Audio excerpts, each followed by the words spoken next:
আরিফ চোখ বন্ধ করলেই দেখতে পেত সেই রাতটা, ঘন কালো অন্ধকার, বৃষ্টির উন্মত্ত তাণ্ডব আর মামির ভীত মুখটা।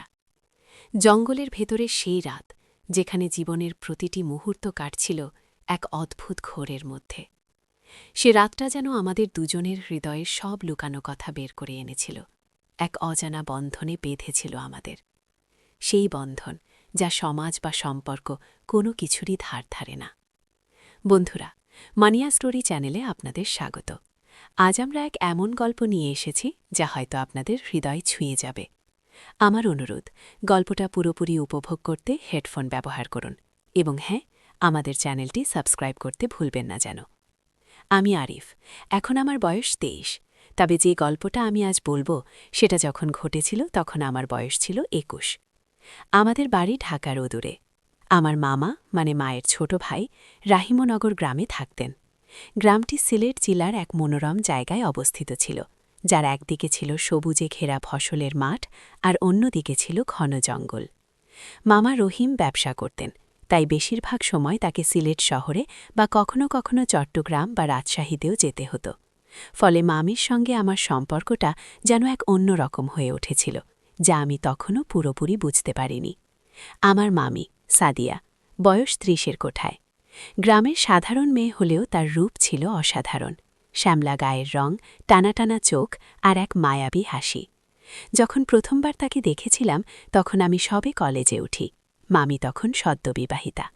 গ্রামের বাড়িতে বেড়াতে গেলে মামির আদর যত্নে আমি মুগ্ধ হয়ে যেতাম। তিনি আমার প্রিয় খাবারগুলো নিজ হাতে রান্না করতেন, আমার সঙ্গে গল্প করতেন ঘণ্টার পর ঘণ্টা। ধীরে ধীরে আমার মনে মামির জন্য এক গভীর শ্রদ্ধা আর ভালোবাসা তৈরি হল। কিন্তু সময়ের সাথে সাথে সেই শ্রদ্ধা আর ভালোবাসা কখন যেন এক অন্য রূপ নিতে শুরু করল। মামা রহিম প্রায়ই বাইরে থাকতেন। যখন বাড়িতে থাকতেনও তখন দেখতাম মামা আর মামির মধ্যে কেমন যেন একটা দূরত্ব। মামা হয়তো ব্যবসার চিন্তায় ডুবে থাকতেন আর মামি তার একাকিত্ব নিয়ে নিজের মনেই কষ্ট পেতেন। আমি লক্ষ্য করতাম মামির চোখে এক ধরনের শূন্যতা, এক অব্যক্ত বেদনা। মামা হয়তো তাকে যথেষ্ট সময় বা মনোযোগ দিতে পারতেন না। আমি গ্রীষ্মের ছুটিতে রাহিমনগরে গিয়েছিলাম। সেবার প্রায় ১ মাস থাকার পরিকল্পনা ছিল আমার। তখন মামা রহিম ঢাকা গিয়েছিলেন এক বড় ব্যবসার কাজে। ফিরতে তার অন্তত ১০-১৫ দিন লাগত। বাড়িতে শুধু মামি আর আমি, আর ছিল এক বুড়ো কাজের লোক, যে দিনের বেলা কাজ করে সন্ধে হলে নিজের বাড়িতে চলে যেত। সেই দিনগুলো আমার জীবনের সবচেয়ে সুন্দর আর একই সাথে সবচেয়ে যন্ত্রণাময় দিন ছিল। আমি মামির খুব কাছাকাছি আসার সুযোগ পেয়েছিলাম। দিনের বেলা আমি মামির সাথে মাঠে যেতাম, কখনো পুকুরে মাছ ধরতে যেতাম, আবার কখনো গ্রাম ঘুরে বেড়াতাম। মামি আমার সাথে সব কিছু শেয়ার করতেন, তার ছোটবেলার গল্প, তার স্বপ্ন, তার দুঃখ। আমি তাকে খুব মনোযোগ দিয়ে শুনতাম। তার প্রতিটি কথায় আমি যেন নিজেকে আবিষ্কার করতাম। এক সন্ধ্যায় আমরা দুজন বারান্দায় বসে গল্প করছিলাম। আকাশে চাঁদ ছিল না, কেবল তারাদের মিটিমিটি আলো। মামি হঠাৎ করেই দীর্ঘশ্বাস ফেলে বললেন, আরিফ, জানিস, মাঝে মাঝে খুব একা লাগে। রহিম তো বেশিরভাগ সময় বাইরেই থাকে, আর যখন থাকেও তখন যেন কেমন অন্য মানুষ হয়ে যায়। তার কণ্ঠে ছিল এক গভীর বিষাদ। আমি কিছু বলতে পারিনি, শুধু তার দিকে তাকিয়েছিলাম। মামির চোখগুলোই যেন এক সমুদ্রের নীরবতা। সেই রাতে আমার মনে এক অদ্ভুত অনুভূতি জন্ম নিয়েছিল। আমি চেয়েছিলাম মামির সব দুঃখ নিজের করে নিতে, তাকে আগলে রাখতে। পরের দিন থেকে আমি যেন মামির প্রতি আরও বেশি যত্নশীল হয়ে উঠলাম। আমি তার সাথে রান্নাঘরে কাজ করতাম, তাকে বাগানে সাহায্য করতাম। আমাদের স্পর্শগুলো যেন আরও ঘন হয়ে আসছিল। কখনো সবজি কাটার সময় হাত ছুঁয়ে যেত, কখনো বা কোনো কিছু ধরতে গিয়ে কাছাকাছি চলে আসতাম। মামির শরীর থেকে আসা মিষ্টি গন্ধ আমাকে যেন কেমন আচ্ছন্ন করে রাখত। আমি জানতাম এটা ঠিক নয়, সে আমার মামি, কিন্তু মন তো এসব বোঝে না। একদিন দুপুরে মামি পুকুরে গোসল করতে গিয়েছিলেন। আমি বারান্দায় বসে বই পড়ছিলাম। হঠাৎ মনে হলো মামির কোনো সাহায্যের দরকার হতে পারে। আমি পুকুরের দিকে গেলাম। সেখানে গিয়ে যা দেখলাম তা দেখে আমার বুকের ভেতরটা ধুকধুক করে উঠল। মামি ভেজা শাড়িতে জল থেকে উঠছিলেন। তার শরীর থেকে টপ টপ করে জল ঝরছিল। শাড়ির আঁচল সরে যাওয়ায় তার পিঠ আর কোমর অনেকটাই উন্মুক্ত ছিল। সূর্যের আলোয় তার ভেজা চুল আর জল ভেজা শরীর এক অন্যরকম সৌন্দর্য তৈরি করেছিল। আমি যেন মন্ত্রমুগ্ধের মতো দাঁড়িয়েছিলাম। মামি আমাকে দেখে একটু অপ্রস্তুত হলেন, তাড়াতাড়ি আঁচল টেনে নিলেন। কিন্তু সেই মুহূর্তে আমার মনে যে ছবিটা এঁকে গিয়েছিল তা আর কখনো মুছতে পারিনি। আমার বুকের ভেতর এক অদ্ভুত তোলপাড় শুরু হয়েছিল। এর কয়েকদিন পরেই সেই ঘটনাটা ঘটল, যা আমাদের জীবন চিরতরে বদলে দিল। রাহিমন গ্রামের পাশের জঙ্গলটা বেশ বড়। গ্রামের মানুষজন প্রায় সেখান থেকে কাঠ সংগ্রহ করতে যেত বা ফলমূল কুড়িয়ে আনত। মামি এক বিশেষ ধরনের ঔষধি গাছের সন্ধান করছিলেন, যা তার দাদির কাছ থেকে শিখেছিলেন। গ্রামের এক বুড়ি অসুস্থ হয়ে পড়েছিল, আর সেই ঔষধি গাছটি তার জন্য খুব উপকারী ছিল। মামি স্থির করলেন তিনি নিজেই জঙ্গলে যাবেন। আমি তাকে বারণ করেছিলাম, মামি তুমি একা যেও না, জঙ্গলটা নিরাপদ নয়, আমি তোমার সাথে যাব। মামি হেসে বললেন, আরিফ, আমি ছোটবেলা থেকে এই জঙ্গলেই ঘুরেছি, আমার সব চেনা, তুমি চিন্তা করো না।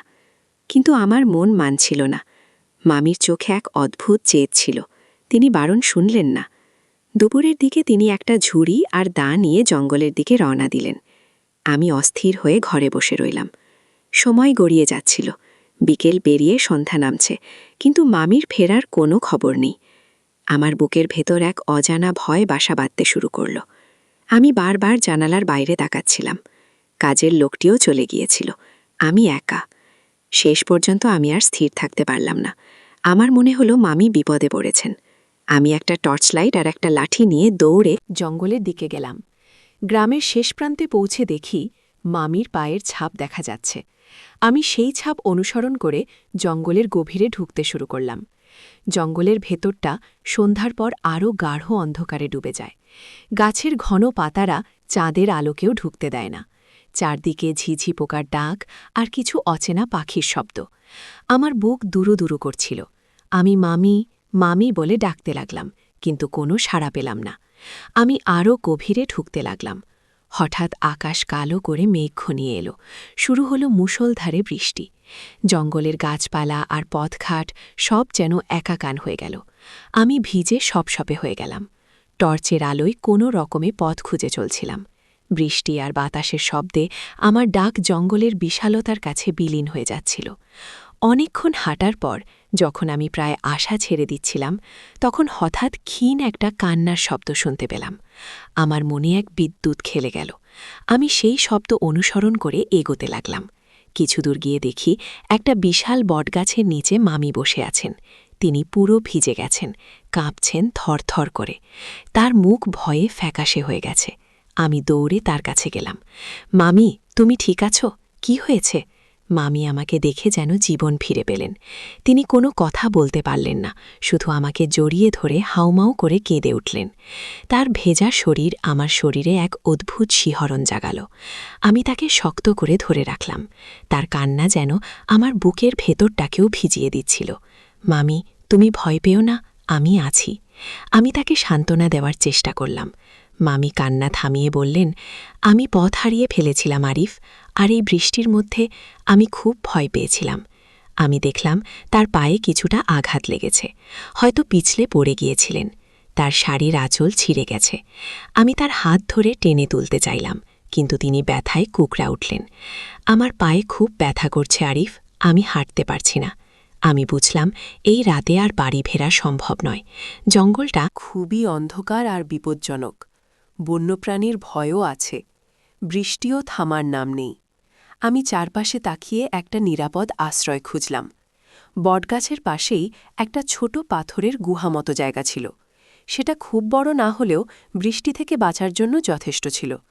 চলো মামি, এখানে আমরা রাতটা কাটাই, সকাল হলে বের হওয়ার চেষ্টা করব। আমি মামির হাত ধরে ধীরে ধীরে গুহার দিকে নিয়ে গেলাম। গুহার মেঝেতে কিছু শুকনো পাতা আর ডালপালা ছিল। আমি সেগুলোকে একপাশে সরিয়ে কিছুটা জায়গা তৈরি করলাম।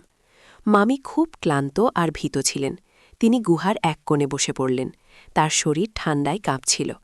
আমার কাছে একটা দেশলাই ছিল। আমি শুকনো ডালপালা কুড়িয়ে এনে আগুন জ্বালানোর চেষ্টা করলাম। ভেজা ডালপালা দিয়ে আগুন ধরানো সহজ ছিল না। অনেক চেষ্টার পর অবশেষে ছোট একটা আগুন জ্বালাতে পারলাম। আগুনের হালকা উষ্ণতা আমাদের কিছুটা স্বস্তি দিল। আরিফ, তুমি আমার জন্য এত কষ্ট করছ, আমি জানি না কি করে তোমার ঋণ শোধ করব। মামি ফিসফিস করে বললেন। তার চোখে কৃতজ্ঞতা আর এক ধরনের আবেগ ছিল। আমি বললাম, এসব কি বলছো মামি? তুমি আমার পরিবারের মানুষ, তোমার বিপদে আমি পাশে থাকব না তো কে থাকবে? আমরা আগুনের পাশে গা ঘেঁষে বসলাম। বৃষ্টির শব্দ আর আগুনের মৃদু শিখা জঙ্গলের গভীর অন্ধকারে এক অদ্ভুত আবহাওয়া তৈরি করেছিল। আমার মনে হচ্ছিল এই গুহাটা যেন আমাদের পৃথিবীর বাইরে এক অন্য জগতে নিয়ে এসেছে। মামি বললেন, আমার পা খুব ব্যথা করছে। আমি তার পা পরীক্ষা করলাম। তেমন গুরুতর আঘাত নয়, তবে মচকে গেছে মনে হলো। আমি আমার শার্টের একটা অংশ ছিঁড়ে তার পায়ে বেঁধে দিলাম। আমার হাতের স্পর্শে মামি যেন কেঁপে উঠলেন। তার চোখ আমার চোখের দিকে আটকে গেল। সেই মুহূর্তে আমাদের মাঝে আর কোনো সম্পর্ক ছিল না, ছিল শুধু দুজন মানুষ, যারা এক অজানা বিপদ আর এক অদ্ভুত আবেগের মধ্যে দিয়ে যাচ্ছিলেন। রাত বাড়ছিল, বৃষ্টির তোড় কিছুটা কমে এলেও থামেনি। বাইরে থেকে শেয়ালের ডাক আর কিছু বন্যপ্রাণীর শব্দ ভেসে আসছিল। মামি ভয়ে আমার আরও কাছে সরে এলেন। তার উষ্ণ নিঃশ্বাস আমার ঘাড়ে লাগছিল। আমার বুকের ভেতরটা যেন এক অদ্ভুত উষ্ণতায় ভরে যাচ্ছিল। আমি তার কাঁধে হাত রাখলাম। মামি, ভয় পেও না, আমি তো আছি। মামি আমার দিকে তাকালেন। তার চোখে জল চিকচিক করছিল। আরিফ, আমার জীবনটা যেন এক অন্ধকার গুহায় আটকে গেছে। মামা যখন আমাকে বিয়ে করেছিল, তখন আমি কত স্বপ্ন দেখেছিলাম, কিন্তু তার গলা ধরে এলো। আমি তাকে থামিয়ে দিলাম না। তিনি হয়তো আজ তার মনের সব কথা বলতে চাইছিলেন। মামা খুব ভালো মানুষ আরিফ, কিন্তু সে যেন আমাকে বুঝতেই পারে না। তার কাছে ব্যবসাটাই সব। আমার হাসি কান্না, আমার ছোট ছোট আবদার, সব যেন তার কাছে অর্থহীন। আমি একা হয়ে গেছি আরিফ, বড় একা। তার চোখ থেকে জল গড়িয়ে পড়ছিল। আমি মামির হাত ধরলাম। তার হাত ঠান্ডায় জমে গিয়েছিল। আমি আমার হাত দিয়ে তার হাত উষ্ণ করার চেষ্টা করলাম। মামি, তুমি একা নও, আমি আছি। আমি সবসময় তোমার পাশে থাকব। আমার কথায় যেন মামির ভেতরের বাঁধ ভেঙে গেল। তিনি আমার কাঁধে মাথা রাখলেন আর নীরবে কাঁদতে লাগলেন। আমি তার চুলে হাত বুলিয়ে দিতে লাগলাম। তার ভেজা চুলের গন্ধ, তার শরীরের উষ্ণতা আমাকে যেন এক অন্য ঘোরের মধ্যে নিয়ে যাচ্ছিল। আমরা দুজন দীর্ঘক্ষণ কথা বললাম। তিনি তার জীবনের সব অপ্রাপ্তি আর কষ্টের কথা আমাকে বললেন। আমি তাকে সান্ত্বনা দিলাম, তাকে আশ্বস্ত করলাম। এই নির্জন জঙ্গলে আগুনের পাশে বসে আমাদের সম্পর্ক যেন এক নতুন মোড় নিচ্ছিল। সমাজ, সম্পর্ক, সব কিছুর ঊর্ধ্বে উঠে আমরা যেন দুজন মানুষ একে অপরের পাশে দাঁড়িয়েছিলাম, একে অপরের নির্ভরতা হয়ে। মামি হঠাৎ করে আমার দিকে তাকালেন। তার চোখে এক গভীর জিজ্ঞাসা, আরিফ, তুমি কি আমাকে কখনো ছেড়ে যাবে না? আমি তার চোখে চোখ রাখলাম। না মামি, কখনো না। সেই মুহূর্তে আমার মনে হলো আমি তাকে কতটা ভালোবাসি। এই ভালোবাসা হয়তো ঠিক নয়, হয়তো সমাজের চোখে পাপ, কিন্তু আমার মন তো এসব মানে না। রাত আরও গভীর হল, ঠান্ডাও বাড়ছিল। আমরা আগুনের আরও কাছে সরে এলাম। মামি আমার দিকে আরও ঝুঁকে পড়লেন। তার ভেজা শাড়ি কিছুটা শুকিয়ে এসেছিল, কিন্তু ঠান্ডায় তার শরীর কাঁপছিল। আমি আমার পাঞ্জাবিটা খুলে তার গায়ে জড়িয়ে দিলাম। মামি আমার দিকে কৃতজ্ঞতা ভরা দৃষ্টিতে তাকালেন। আরিফ, তুমি না থাকলে আজ কি হতো জানি না। আমি তার কপালে হাত রাখলাম। জ্বর আসেনি, কিন্তু শরীরটা গরম ছিল। আমি তাকে আমার আরও কাছে টেনে নিলাম। আমাদের শরীর যেন এক হয়ে গিয়েছিল। ঠান্ডার কারণে হোক বা অন্য কোনো কারণে আমরা দুজন দুজনের উষ্ণতা খুঁজছিলাম। সেই রাতে আমাদের কোনো ঘুম ছিল না। আমরা শুধু একে অপরের দিকে তাকিয়েছিলাম। মামির চোখে আমি এক নতুন দীপ্তি দেখতে পাচ্ছিলাম। তার ভেতরের কষ্ট যেন কিছুটা হলেও হালকা হয়ে এসেছিল। আমি তার চোখের দিকে তাকিয়ে আমার সব অনুভূতি প্রকাশ করতে চেয়েছিলাম। সেই দৃষ্টিতে ছিল ভালোবাসা, ছিল মমতা, ছিল এক অদ্ভুত আকর্ষণ। ভোরের আলো ফুটতে শুরু করল। বৃষ্টির তোড় কমে গিয়েছিল। বাইরে পাখির কিচিরমিচির শব্দ শোনা যাচ্ছিল। আমরা দুজন একে অপরের দিকে তাকিয়েছিলাম। আমাদের চোখে ছিল এক নতুন সকালের স্বপ্ন আর এক অজানা ভবিষ্যতের ভয়। মামি আমার দিকে তাকিয়ে মৃদু হাসলেন। চলো আরিফ, এবার হয়তো বের হওয়ার পথ খুঁজে পাব। আমি তাকে উঠে দাঁড়াতে সাহায্য করলাম। তার পায়ের ব্যথা কিছুটা কমেছিল। আমরা গুহা থেকে বের হয়ে আসলাম। চারদিকে ভোরের আলোর এক স্নিগ্ধতা। জঙ্গলটা যেন রাতের বন্য রূপ ছেড়ে এক শান্ত সবুজ রূপ ধারণ করেছে। আমরা ধীর পায়ে হাঁটতে শুরু করলাম। আমি মামির হাত ধরেছিলাম। আমাদের পথ চলা ছিল নীরব, কিন্তু সেই নীরবতা যেন হাজারো কথা বলছিল। আমরা জানতাম এই রাতটা আমাদের জীবনের এক অবিস্মরণীয় রাত হয়ে থাকবে। এই রাতটা আমাদের দুজনের মধ্যে এক অদৃশ্য সেতু তৈরি করেছে, যা হয়তো আর কখনো ভাঙবে না। কিছু দূর হাঁটার পর আমরা গ্রামের দিকে যাওয়ার পথ খুঁজে পেলাম। গ্রামের মানুষজন হয়তো আমাদের খোঁজে বের হয়েছিল। দূর থেকে কিছু মানুষের কোলাহল শোনা যাচ্ছিল। মামি আমার দিকে তাকিয়ে বললেন, আরিফ, যা হয়েছে তা জানো। আমাদের দুজনের মধ্যেই থাকে। তার কণ্ঠে ছিল এক অনুরোধ, এক মিনতি। আমি মাথা নাড়িয়ে সায় দিলাম। হ্যাঁ মামি, এটা আমাদের গোপন রাত। আমরা যখন গ্রামে পৌঁছালাম, তখন গ্রামের সবাই আমাদের দেখে স্বস্তির নিঃশ্বাস ফেলল। মামা রহিমও ততক্ষণে ঢাকা থেকে ফিরে এসেছেন। তিনি আমাদের দেখে খুবই চিন্তিত ছিলেন। মামি তাকে সব সত্যি বলতে পারলেন না। তিনি শুধু বললেন যে তিনি পথ হারিয়ে ফেলেছিলেন আর আমি তাকে খুঁজে বের করেছিলাম। মামা আমাকে জড়িয়ে ধরলেন, আমার প্রশংসা করলেন। সেদিন রাতে আমি আমার ঘরে শুয়েছিলাম, কিন্তু চোখে ঘুম ছিল না। আমার মনে শুধু সেই রাতের স্মৃতিগুলো ভিড় করছিল। মামির উষ্ণতা, তার কান্না, তার অসহায় মুখ। আমার মনে হচ্ছিল আমি যেন এক নতুন মানুষ হয়ে গেছি। মামির প্রতি আমার ভালোবাসা আরও গভীর, আরও প্রগাঢ় হয়ে উঠেছিল। এরপর অনেক দিন কেটে গেছে। আমি এখন শহরে আমার কাজ নিয়ে ব্যস্ত। মামা আর মামি তাদের গ্রামে আছেন। আমি আর আগের মতো ঘন ঘন গ্রামে যাই না, কিন্তু যখনই যাই মামির চোখে এক অদ্ভুত নীরবতা দেখতে পাই। তিনি হয়তো আর আগের মতো একা নন, কিন্তু সেই রাতের স্মৃতি আমাদের দুজনের জীবনে এক গভীর ছাপ ফেলে গেছে। আমাদের সম্পর্ক এখন এক নতুন মোড়ে দাঁড়িয়ে। সমাজের চোখে যা হয়তো অন্যায়, আমার মনের গভীরে তা এক পবিত্র ভালোবাসার রূপ নিয়েছে।